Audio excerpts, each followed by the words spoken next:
Hi guys, this is Zahin from Six Pack Classroom, and we are going to have a great chat today in regards to the bent over row.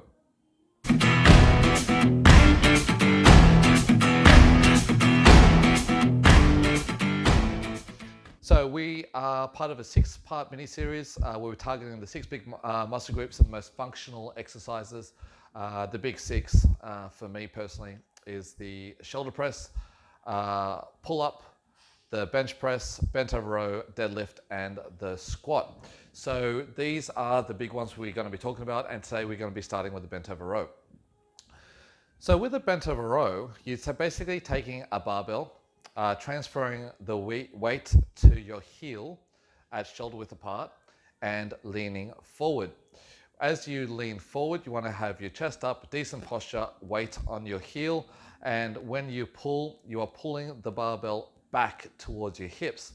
Your forearms should be lazy and leading towards the ground because you're driving with your elbow to the ceiling, and that's how the barbell ends up in your hip. Now, the number one most important thing you can focus on is squeezing your back together.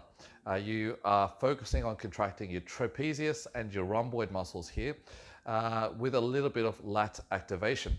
So as you pull, it should look like this.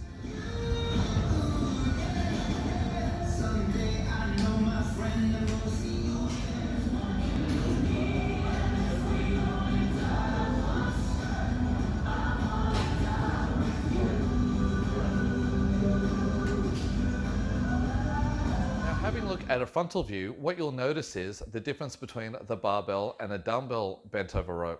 So with the barbell, because your arms are locked onto the barbell, as the barbell goes up and down, your arms will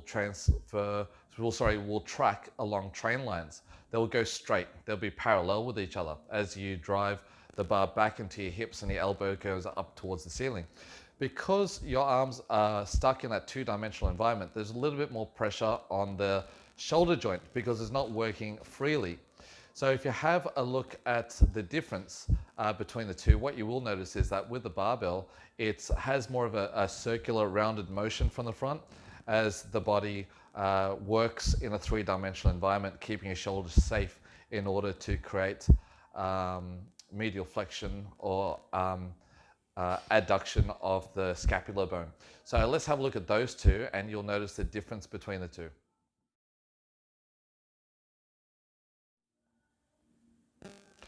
So as you've noticed, the two exercises are amazing for lower back strength, but most importantly, trapezius muscle and your rhomboids with a little bit of lat activation. The trick is not to go too heavy. If you go too heavy, your posture will go out of play and your posterior delts will go way overboard and start taking the weight load. So you want to get into a position where every single rep you can focus on squeezing your back together and not using your arms. So that's the bent over row. Feet shoulder width apart, transfer the weight to your heel, leaning forward so the bar is below your knees with a good neutral spine. And as you drive the bar up, you pull it back into your hip girdle, focusing on squeezing your back.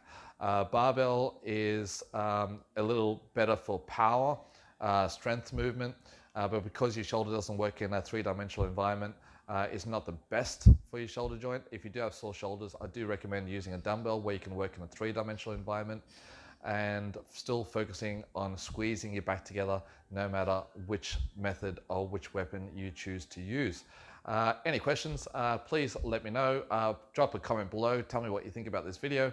And don't forget to follow and subscribe. Have a look at our Instagram page called Six Pack Classroom. We do some really cool cartoons in there that's based on educational videos and learning.